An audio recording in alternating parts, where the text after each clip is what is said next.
conciencia, el misterio de la conciencia humana. Cuando pensé en este título, elegí las palabras con mucha intención. El misterio, por un lado, veremos si la conciencia es un misterio o no es un misterio, de la conciencia, pero dentro del mundo de la conciencia humana, concretamente humana. ¿Qué es lo que dicen en general los estudiosos, científicos, psicólogos, etcétera, qué es la conciencia? Bueno, la conciencia es... Estuve viendo una charla en internet, una entrevista a un doctor en psicología, y la primera pregunta que le hacían era sobre la conciencia, es ¿qué es la conciencia? Y él dijo, mira, te voy a decir muchas cosas, pero todo lo que te voy a decir es qué no es la conciencia. Porque no te puedo decir exactamente qué es la conciencia. Empezamos bien. Pero bueno, para definirlo de alguna forma que podamos entender, podríamos decir que la conciencia es una percepción. Es decir, la capacidad de percibir, conectarse, vivir algo. Esa sería como una primera aproximación a este misterio de la conciencia. Por ejemplo, en el reino mineral, si os dais cuenta, pues es un mundo difícil para nosotros intentar imaginar cómo puede ser la conciencia del reino mineral si es que la tiene. Pero la verdad es que yo voy a nombrar un par de cositas que nos muestran que posiblemente sí la tenga, a su nivel. Por ejemplo, hay una cosa que se llama el cansancio de los metales. No sé si habéis oído hablar de ello, pero bueno, yo no soy científico, también lo aclaro de entrada, pero como filósofo me interesan muchas cosas. Parece ser que, por ejemplo, pues vigas de hierro que han estado sometidas durante mucho tiempo a tensión. Creo que esto lo descubrieron, no estoy seguro, cuando cambiaron las vigas de hierro de la Torre Eiffel, algunas vigas, se dieron cuenta de que esas vigas que habían estado sometidas de hierro, insisto, durante mucho tiempo, mucha tensión, habían perdido resistencia, digámoslo así. Pero las dejaron descansar, digamos, durante un tiempo X, y después de ese tiempo recuperaron la resistencia original. O sea que no es algo absolutamente inerte. Y por otro lado, para no ahondar mucho en este tema, os recuerdo a todos, que supongo que todos habéis oído hablar alguna vez, de que cuando se han hecho experimentos, por ejemplo, con las partículas subatómicas, estamos hablando del mundo de la materia mineral, las partículas subatómicas se dieron cuenta también de que si son observadas se comportan de una manera y si no son observadas se comportan de otra. Pues se hicieron experimentos donde una partícula subatómica se podía comportar como onda o como fotón, dependiendo de si era observada o no. Incluso se han dado cuenta de que manipulando una partícula subatómica en aceleradores de partículas, estamos hablando de una manipulación a distancia, como os podéis imaginar. Nadie toca con las manos una partícula subatómica, sino que hay unos aparatos y todo eso está perfectamente aislado y hay unos señores con unos botones que, pues, el que estuvieran presentes los científicos o no estuvieran presentes, cambiaba el resultado. Lo cual es como mínimo para pensar. Si nos vamos al reino vegetal, podemos observar una mayor amplitud, así a simple vista, de conciencia, si tenemos en cuenta esa idea de la percepción, de la capacidad de percibir las cosas. Los vegetales reaccionan al frío, reaccionan al calor, reaccionan a los cambios de estación, por ejemplo, reaccionan a muchas cosas. Incluso, yendo más allá de todo eso, porque también se dieron cuenta de que hay personas que le hablan a las plantas cuando las cuidan y les cantan o les tienen empatía con ellas y esas plantas crecen mejor. Entonces se hicieron experimentos. Hasta no hace demasiado tiempo no se podían hacer porque no había sensores con la suficiente sensibilidad para poder apreciar esto. Pero como la tecnología va avanzando mucho, hicieron, por ejemplo, un experimento de unas plantas a las que en un invernadero entraba un señor con muy mal genio y empezaba a cortar ramas, ¿vale? Y entonces le ponían unos sensores a las plantas y cuando volvía a entrar ese señor, las plantas temblaban de miedo.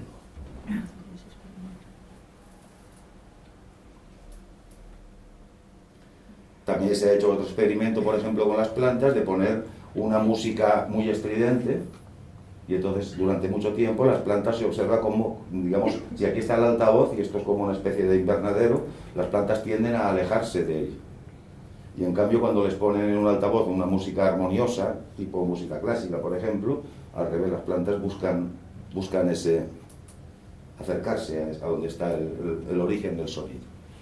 O sea que, como vemos, también el mundo vegetal tiene cierta conciencia, difícil de imaginar para nosotros, pero observable. Y así nos vamos al reino animal, lógicamente, pues estamos más cerca, ¿no? En el reino animal esa capacidad de conciencia se multiplica por muchísimo, y los animales pues pueden percibir emociones, pueden percibir pasiones, pueden percibir las cosas, tienen cierta capacidad de aprendizaje, ya perciben muchísimo más, ya están mucho más cerca del ser humano en ese sentido. Pero incluso quería destacar el elemento cuando reflexionaba sobre estas cosas de algo que es muy curioso, y es de las pequeñas vidas dentro del reino animal. Por ejemplo, las células de un cuerpo humano, nuestras células, las células de mi cuerpo, tienen una conciencia muy fuerte de identidad. Esto lo saben perfectamente los que han tenido que someterse a un trasplante de un órgano, que tienen que estar sometidos constantemente a inmunodepresores, porque el cuerpo sabe que ese órgano no es de ahí, que no es de lo suyo, y si no lo ataca. O sea, cada célula de vuestro cuerpo sabe que pertenece a vuestro cuerpo. A eso le llamo yo conciencia de identidad, lo sabe. ¿Cómo lo sabe? No lo sé, pero lo sabe.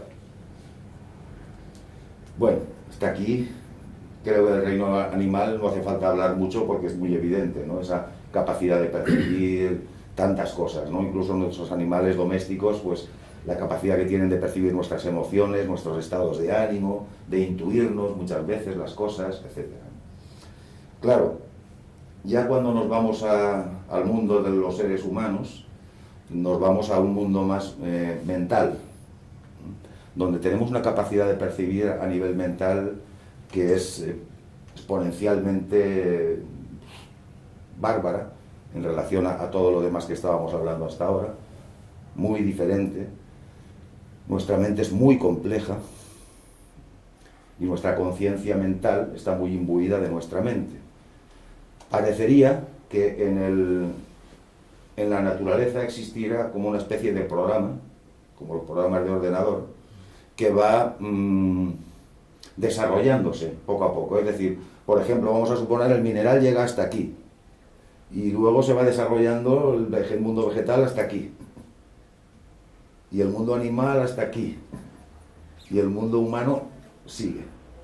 Pero ese mundo humano que está aquí arriba incluye todo lo que está abajo. No es a cambio de, sino es inclusivo.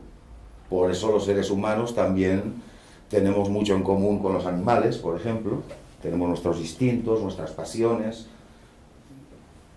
muchas cosas. Y también pues tenemos nuestro mundo bioenergético como las plantas y nuestra solidez como el mundo mineral. O sea, es como si las cosas se van incluyendo, ¿entendéis? Claro, lógicamente lo que más prima en nosotros es ese mundo mental, ¿sí? Bueno, nuestra mente es muy compleja. Fijaos que nosotros, por ejemplo, estamos todos los días hablando con nosotros mismos. ¿Cuántos yos hay dentro de nuestra mente? ¿Cuántos somos? Esto que decimos, aquí estoy yo, ¿cuántos sois? Somos muchos los que estamos aquí dentro.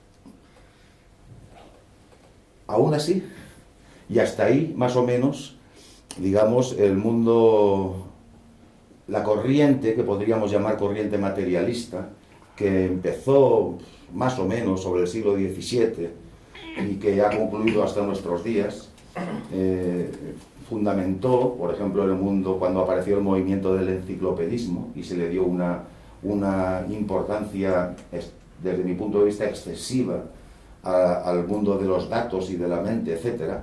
Se concluyó que el hombre antes, o el hombre incluía los dos géneros, el hombre es un animal racional. Todos habéis oído esa frase, el hombre es un animal racional. Y yo estoy de acuerdo, que el hombre es un animal, bastante animal, racional, bueno, no de racionalidad perfecta tampoco, pero bueno, el hombre es un animal racional, pero yo añado, y algo más. El hombre es un animal racional y algo más. Hemos hablado de varios reinos: mineral, vegetal, animal, mundo de las emociones, humano, mundo de la mente. Y aquí entramos ya en el corazón, en el núcleo de lo que yo hoy quería exponer, que es la conciencia humana. O sea, el ser humano, además de razonar, es capaz de ser consciente de sí mismo. Y aquí esto ya es exclusivamente humano.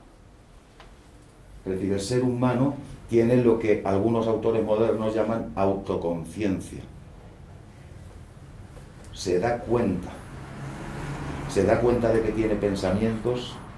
No solo tiene pensamientos, se da cuenta que tiene pensamientos, se da cuenta que tiene emociones, se da cuenta que tiene contradicciones y otras muchas cosas. Y eso hace que el ser humano sea algo especial, diferente. Y es lo que ha hecho, entre otras cosas, que nosotros, que fijaos que como animales somos bastante débiles y bastante torpes. Fijaos lo poco que tarda en caminar o en cuidarse por sí mismo cualquier animal, y lo que tardamos nosotros, y bueno, y más ahora en los tiempos que corren, ¿no? Que hay gente con 35 años que todavía no es capaz de cuidar de sí mismo. Pero bueno, hecha la broma. A pesar de eso, somos los que dominamos el planeta Tierra, para bien o para mal. O sea que nuestro poder es muy grande. Y no somos los más fuertes físicamente, ni los más agresivos, ni los que tenemos, pero tenemos algo especial.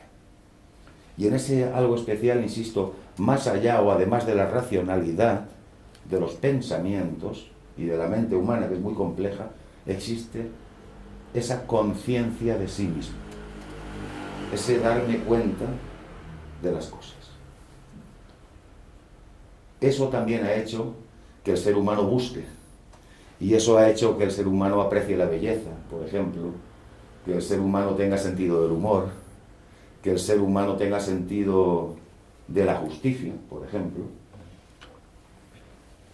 que el ser humano haya querido buscar e investigar cuál es la razón de ser de las cosas y haya creado ciencia en diferentes momentos y de diferentes maneras. Eso hace también que el ser humano se pregunte por el sentido de la vida. Y eso es lo que ha dado nacimiento en cualquier ser humano, da igual de qué lugar venga, da igual si es religioso o ateo, o se considera religioso o ateo, da igual si es oriental o occidental, da igual si es hombre o mujer, alto, bajo, rico, pobre, da lo mismo, joven, viejo. Todo ser humano se hace preguntas, quiere saber. Y eso forma parte de ese misterio de la conciencia humana, que tiene la capacidad de ser consciente de sí misma. Esto es difícil de explicar, pero es importante. No sé, por poner un ejemplo, ¿sí? Por poner un ejemplo, y para que veáis que tampoco es lo mismo en este sentido atención, que está muy cerca de la conciencia, que conciencia. Yo puedo poner toda mi atención en el botón de la camisa de él y observarlo perfectamente. Un animal también podría hacerlo.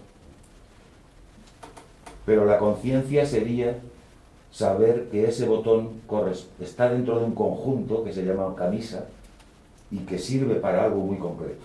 O sea, comprender el entorno que está detrás de eso que yo estoy observando, eso solo lo pueden hacer los seres humanos. Ahí entramos en la conciencia, la comprensión. Insisto que es algo muy misterioso. Este doctor de psicología, como os decía, empezó diciendo esto: yo te voy a hablar de muchas cosas que no son la conciencia. Desgraciadamente no te puedo decir exactamente qué es la conciencia. Bueno, todos sabemos que la ciencia ha avanzado mucho, las neurociencias, etcétera, ¿verdad? El cerebro se ha atrofiado en 1000 pedacitos, de 1000 maneras, estudiándolo, tratando de avanzar, porque también estaban, bueno, muchas teorías, por ejemplo, dentro de estas teorías materialistas, que aclaro que ahora también hay muchos científicos que ya están saliendo de ese materialismo tan acérrimo, que ya no lo tienen tan claro, pero durante un tiempo eso fue lo que marcó de alguna manera el dogma en el mundo, pues troceando, digo, entre comillas, el cerebro, tampoco saben dónde está la conciencia. Han encontrado muchas cosas, el lóbulo temporal, dónde está la zona de la memoria, dónde está la zona de la atención, dónde está la zona que percibe las cosas con la vista, muchas cosas. Dónde está la zona del habla, dónde está la zona que interfiere en el miedo, pero la conciencia, ellos mismos dicen que no saben. Es más, si me apuráis, hay algunos científicos que dicen que ni tan siquiera saben si la conciencia está en el cerebro. Y hablando de esto, para que no se me olvide y no se me pase para luego, sabéis que no hace demasiado tiempo han descubierto neuronas en el corazón. Y parece ser que son neuronas de muy alta calidad. De muy alta calidad.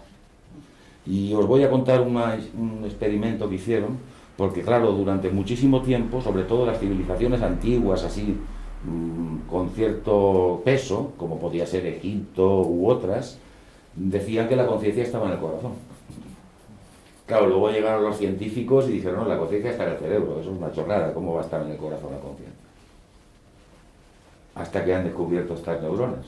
Bueno, hicieron un experimento donde ponían a unos sujetos frente a un ordenador y frente a imágenes aleatorias, imágenes que nadie sabía lo que iba a salir, pero salían imágenes agradables, neutras, y de vez en cuando salía una imagen muy desagradable.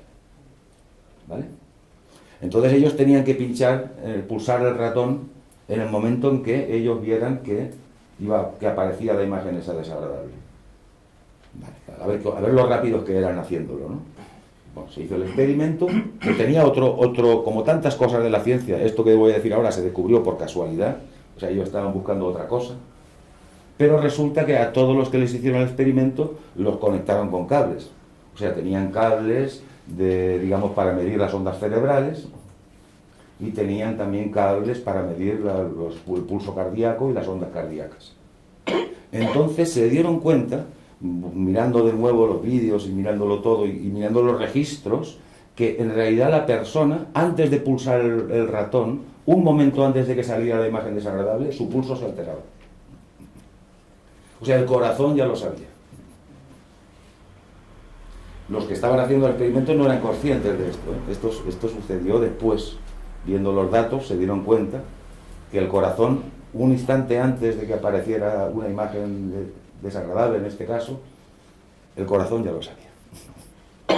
Y por eso muchas veces también en las tradiciones filosóficas se ha relacionado el corazón con una inteligencia intuitiva, con la intuición.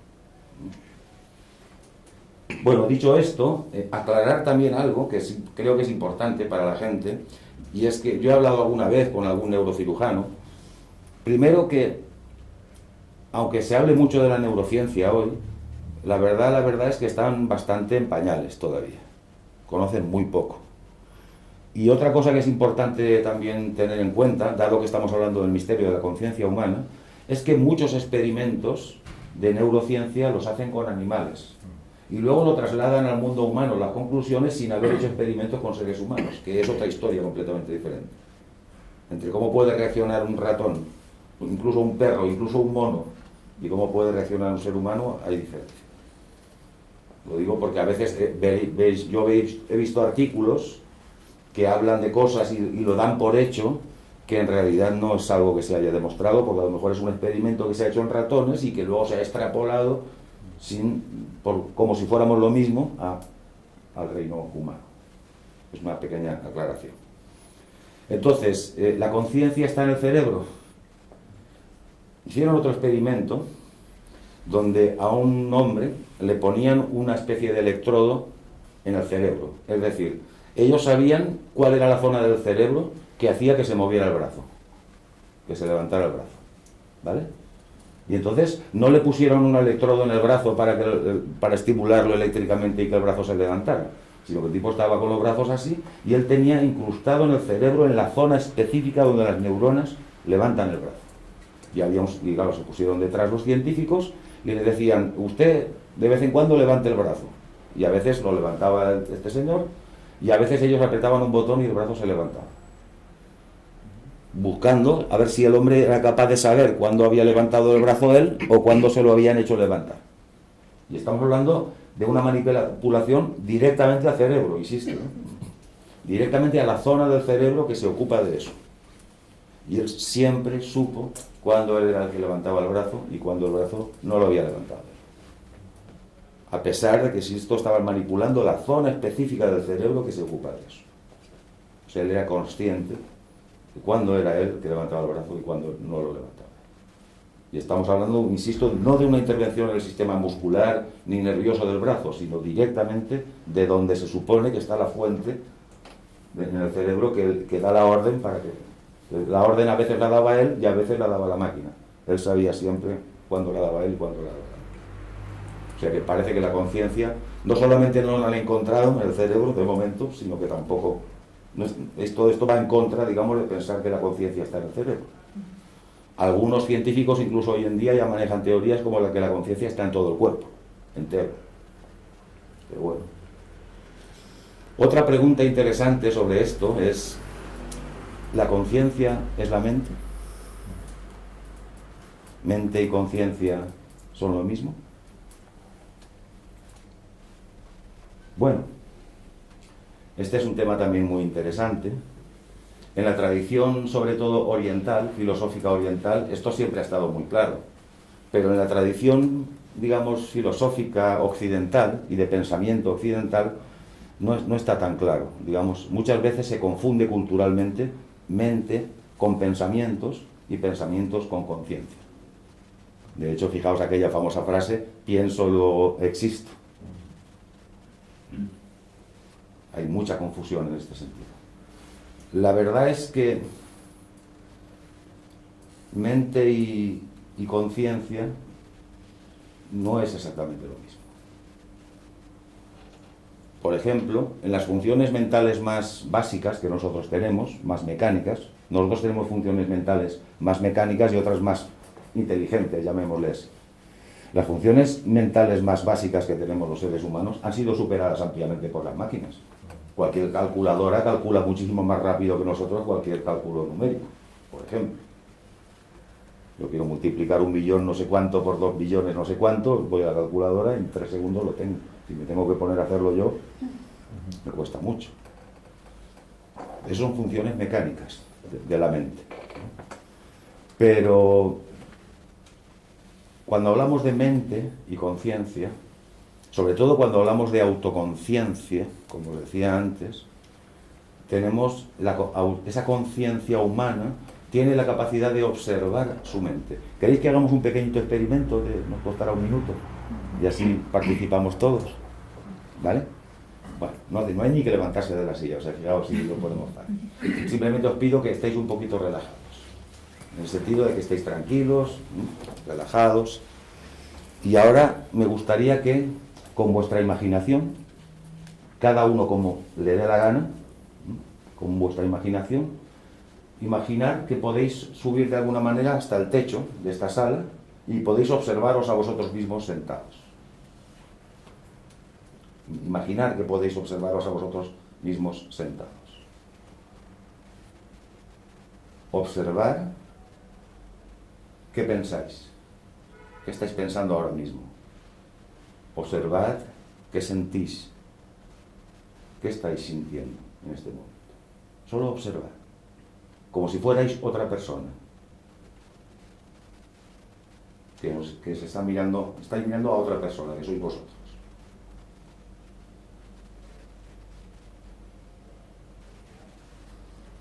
¿Vale? Perfecto. Bueno. A alguien le ha sido absolutamente, no digo que le haya salido perfecto, pero a alguien le ha sido absolutamente imposible hacer esto. No, ¿verdad? Porque somos seres humanos. Y tenemos esa capacidad. Esto es absolutamente imposible para otro ser del planeta Tierra, que no sea humano. Nosotros podemos observar nuestra mente, por lo tanto no somos la mente. Otra cosa muy diferente de la que voy a hablar ahora, entrar ya directamente para que no se nos vaya el tiempo, es la mente y la conciencia, ¿no? Es decir, cuando yo estudié hace muchos años el primer curso de filosofía que se da en Nueva Acrópolis, y escuché una frase por primera vez de un pequeño texto, pequeño pero muy profundo, texto tibetano, que decía: la mente es la gran destructora de lo real. A mí me causó un impacto muy fuerte esa frase, que no entendí. Me ha costado muchos años entenderla un poquito. La mente es la gran destructora de lo real. Pero claro, vamos a poner algunos ejemplos, ¿vale? Sencillos de andar por casa para que podamos entendernos. Nosotros, por ejemplo, yo tengo la opinión, yo soy de la opinión de que nadie es tonto porque quiere. Nadie es tonto, nadie es estúpido, llamadlo como queráis, nadie es desagradable porque quiere. Esa es mi opinión. Puedo estar equivocado. Vamos a poner el ejemplo de una persona que es alguien muy pesado. A que todos habéis conocido a alguien que es muy pesado, que cuando lo ves venir de lejos por la calle, ya dices: ostras, me voy a cambiar de calle para no cruzarme con esta persona porque me va a tener media hora. ¿Verdad que todos hemos conocido alguna vez a alguien así? ¿Vosotros pensáis que esa persona piensa de sí misma que es muy pesado? Absoluto. Piensa otra cosa. Es un ejemplo de cómo la mente puede deformar la realidad y hacer que nosotros como observadores no observemos realmente lo que pasa. Si nos vamos a un ejemplo extremo, por ejemplo de enfermedad mental, en este caso, fijaos en el caso de un anoréxico, una persona anoréxica, que a veces a lo mejor está en 35 kilos, está a punto de morirse de lo flaco que está, y dice que se mira al espejo y se ve gorda o gordo. Y dice: ¿cómo puede ser? Le pasa, ¿eh? La persona no está así porque quiera, ¿eh? Está así porque no puede hacer otra cosa, porque se ve gordo. Esto ya es un caso extremo, insisto, de enfermedad grave, pero ¿hasta qué punto todos nosotros somos capaces de ver la realidad hoy? Hoy ya se han hecho muchos estudios sobre esto y podríamos decir que aquí está el ser humano. Vamos a dibujarlo así. Aquí está el mundo. El mundo real, hablo del mundo real físico, no estoy hablando de nada extraordinario. Pero entre el ser humano, entre la vista del ser humano y que percibe el mundo, que es consciente del mundo, en medio hay una especie de lente que distorsiona, a lo mejor hace así, y distorsiona la realidad. ¿Podemos entender esto? Por eso hay una frase, por ejemplo, del Talmud. A nosotros nos gusta estudiar muchas civilizaciones grandes porque en general todas las grandes civilizaciones tienen muchas enseñanzas. Porque esto es algo relativamente reciente, de estos descubrimientos modernos del siglo XX, XXI, pero el Talmud ya dice en una frase: no vemos el mundo como es, sino como nosotros somos. No vemos el mundo como es, sino como nosotros somos. Y en esto hay un tema muy importante, que es que lo que sí se sabe, por ejemplo, dado que decíamos antes que la conciencia es una especie de percepción, me gustaría que os quedarais con esta frase porque creo que es importante. A mí me lo parece, a lo mejor a otros no. Lo que no está en nuestra conciencia no existe. Lo que no está en nuestra conciencia no existe. Para nosotros. Pero es que nosotros somos la persona más importante del mundo. Claro. ¿Cuándo se acabará el mundo? Cuando te mueras, no te preocupes. O sea, lo que no está en el ámbito de nuestra conciencia, lo que nosotros no podemos percibir con nuestra conciencia, para nosotros, pero para nosotros en nuestra vivencia, no existe. No existe, directamente. Lo cual nos lleva a preguntarnos: ¿existirán más cosas de las que yo puedo percibir? Y no me refiero a los microbios que se pueden ver con un microscopio, me refiero a cosas importantes, ¿no? ¿Existirán otras cosas, otras realidades, otros mundos interiores o exteriores que yo no puedo percibir y por lo tanto para mí no existen. Y ese es un tema, creo que muy, muy interesante, muy importante. Entonces, entre el yo, aquí estaría el yo, por decirlo de alguna manera, y aquí estaría la mente. La mente, no en sus funciones superiores, insisto que yo sabía que esto, por el poco tiempo que tenemos, espero que me entendáis y sigamos el contexto, ¿vale? La mente normal y corriente es una gran distorsionadora de la realidad. Está llena de creencias, está llena de prejuicios, está llena de manías, cada uno de nosotros.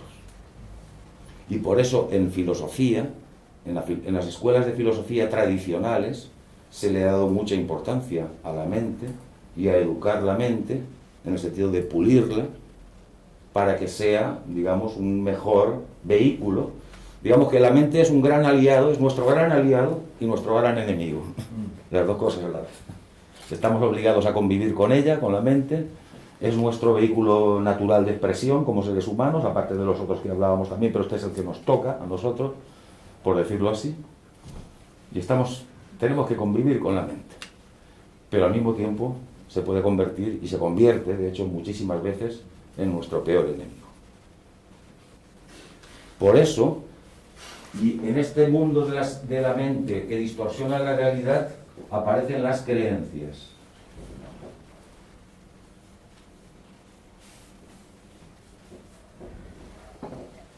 Y una creencia muchas veces es más difícil, no se puede destruir ni con una bomba atómica. Porque cuando yo tengo una creencia, normalmente yo no pienso que tengo una creencia. Yo pienso, yo tengo la verdad. Esta es la verdad. Y cuidadito, ¿eh?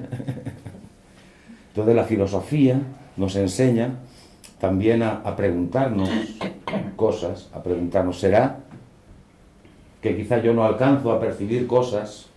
¿Será que lo que yo pienso ahora, que no necesariamente es malo, es necesario tener creencias?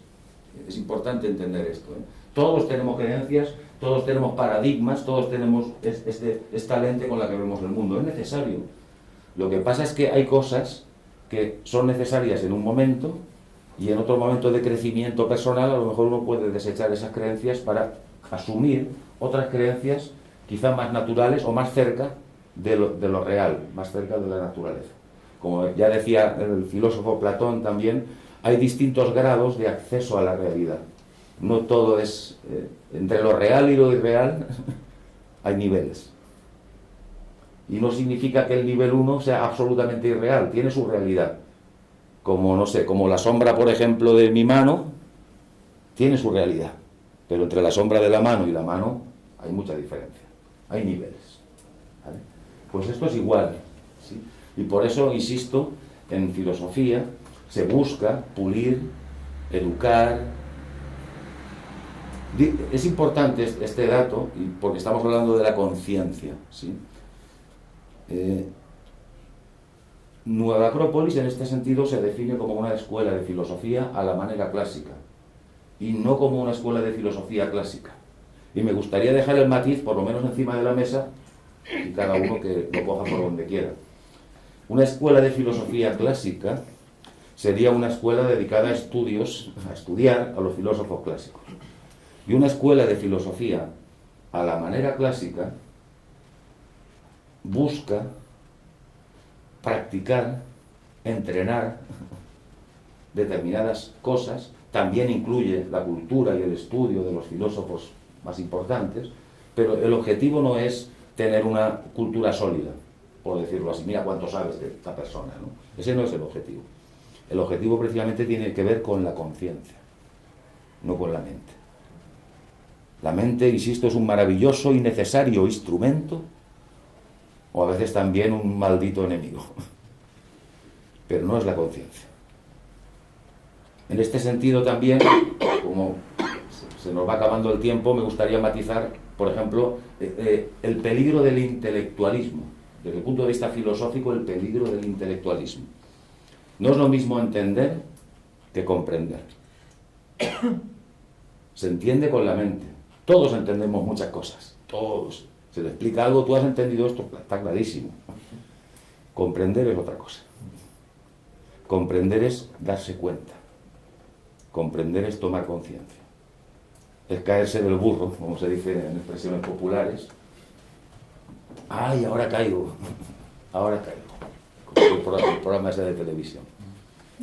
Entonces, comprender es otra cosa. Voy a poner un ejemplo. Hay una parábola del Buda, que se le atribuye al Buda, que muchos conoceréis, de una mujer que va con su niño acaba de morir, un bebé acaba de morir, y la mujer va llorosa al Buda a que el Buda resucite a su bebé, porque está desolada. Y el Buda, que bueno, sabéis que es el personaje principal de la religión y de la filosofía budista, que significa el iluminado, pues como buen iluminado que es, pues se queda un momento y le dice, mira, voy a resucitar a tu niño si me traes un grano de mostaza de una casa que no haya conocido el dolor, que no haya conocido la desgracia. La mujer dice, ¡ay, qué bien! Y se va corriendo, ¿no? Y entonces se va a una casa y pide un grano de mostaza. Y dice, sí, pero vosotros habéis conocido el dolor y la desgracia. Ah, sí, ¿no? Ah, vale. Y bueno, empieza a ir de casa en casa. Después de mucho tiempo, vuelve a ver al Buda y le dice que compre.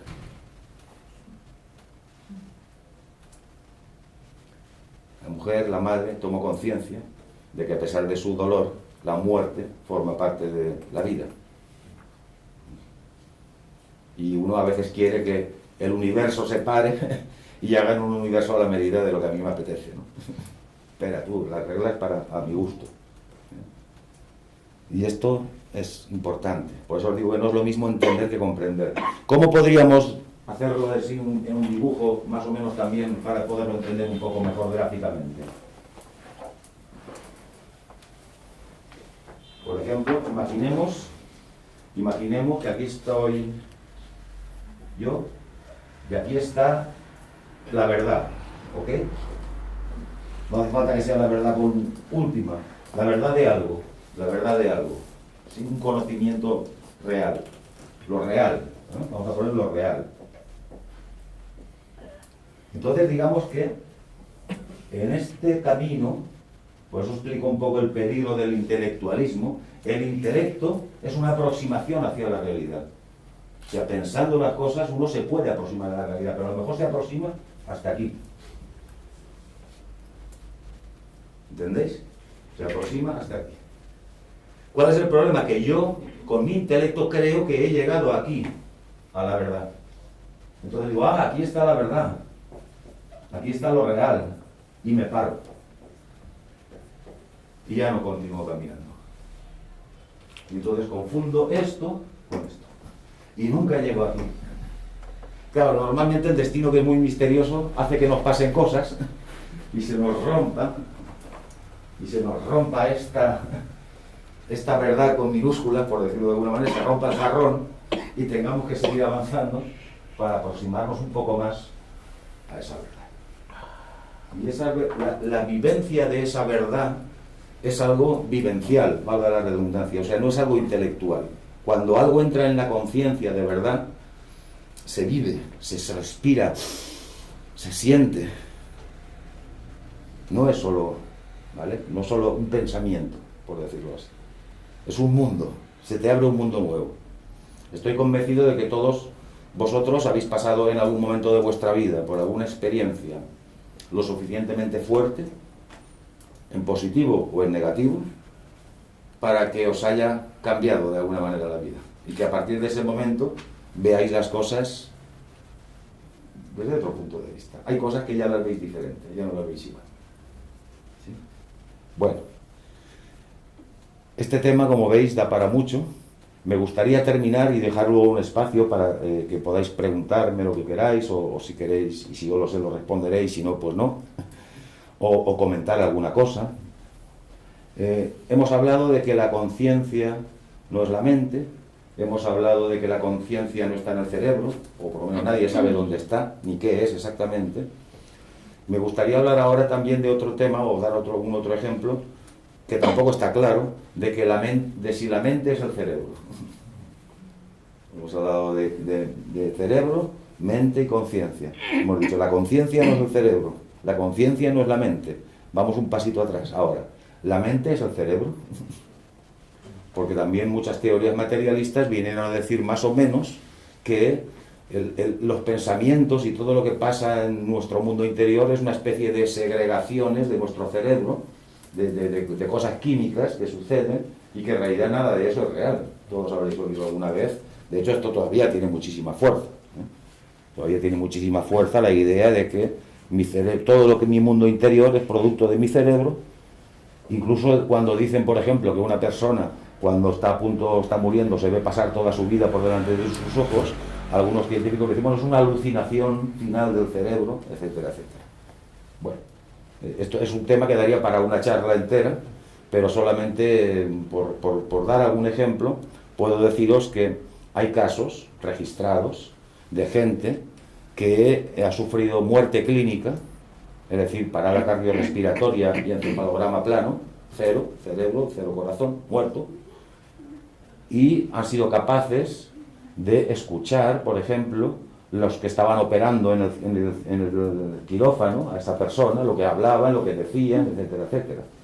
Claro, luego llegan algunos científicos y dicen, bueno, es que a lo mejor el oído no se había perdido, que es lo último que se pierde, dicen, y entonces la persona no solamente oía, veía lo que estaban haciendo. Pero es que hay casos más extremos todavía, donde la persona a lo mejor se ha ido a otra sala del hospital, a otra planta del hospital, o al pasillo donde estaba su mujer, o su marido, o su madre, y la ha visto llorando y que iba con un vestido rojo, o azul, o verde. O sea, que saben más cosas.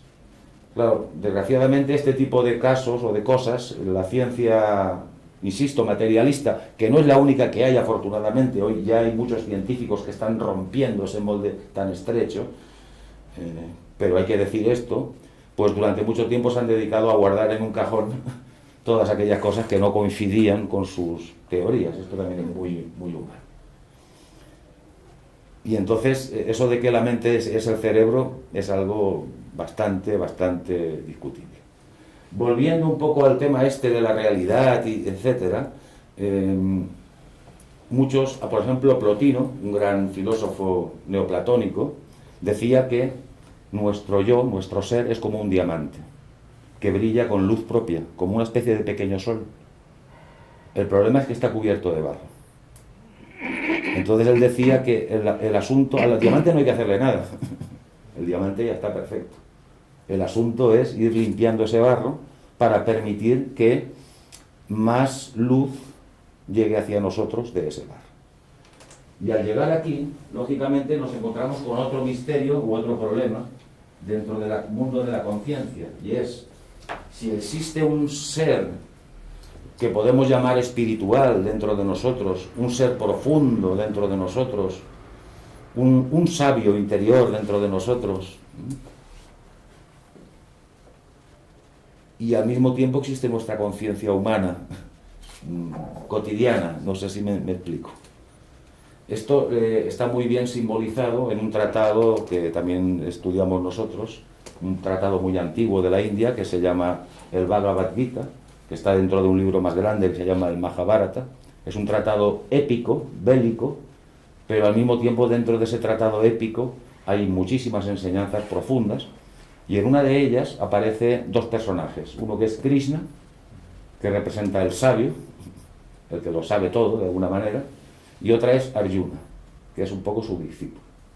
Esto en el libro aparece como dos personajes, etcétera, etcétera, pero en la clave que yo os quiero contar ahora, o es una manera de explicar esto que yo os quiero decir ahora. En realidad Krishna y Arjuna son la misma persona. Krishna es el sabio interior que nos han dicho muchos pensadores y gente profunda que está dentro de nosotros.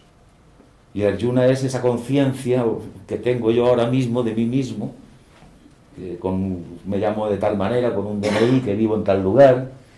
Y entonces, claro, entre ese sabio interior que lo sabe un poco todo de alguna forma, que tiene una visión muy potente de todo y muy real, y nosotros,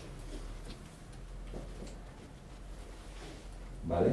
Entre medio de todo eso Hay una madeja de cosas ahí que están conformadas por nuestra, podríamos llamar nuestra personalidad caótica, por decirlo así. Deseos, miedos, pasiones, instintos, rencores, odios, perezas, mil cosas. A pesar de todo, fijaos si es fuerte la conciencia, ahora hablo de esta conciencia, no de la autoconciencia que está aquí, sino de esta conciencia profunda, que es capaz, a pesar de todo esto, es capaz de abrirse paso de alguna manera y llegar hasta ello.